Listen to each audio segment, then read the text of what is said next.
France pleure le prix de la perte de l'uranium nigérien.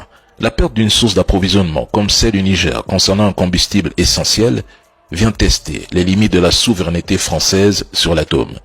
Le risque majeur serait de créer une dépendance vis-à-vis du Kazakhstan, premier producteur mondial d'uranium, un autre régime autoritaire pour lequel il est difficile de prévoir où le courant géopolitique vous emporte. Petit rappel, les autorités russes ont la main mise sur une énorme partie des importations françaises d'uranium naturel provenant du Kazakhstan et d'Ouzbékistan. Même si l'uranium que la France achète vient du Kazakhstan ou d'Ouzbékistan, la Russie contrôle en grande partie les routes par lesquelles cet uranium est transporté jusqu'en Europe. Les autorités russes gardent un levier stratégique important. Si elles décident de bloquer ou ralentir le transport, cela pourrait perturber l'approvisionnement de la France, même si ces derniers n'achètent pas directement à la Russie.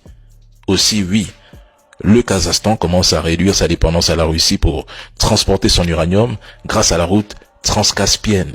Mais attention, cette route reste plus compliquée, plus chère et moins stable politiquement. Pourquoi? Parce que l'uranium transite depuis le Kazakhstan vers la mer Caspienne, traverse ensuite l'Azerbaïdjan, la Géorgie, la Turquie avant d'atteindre l'Europe.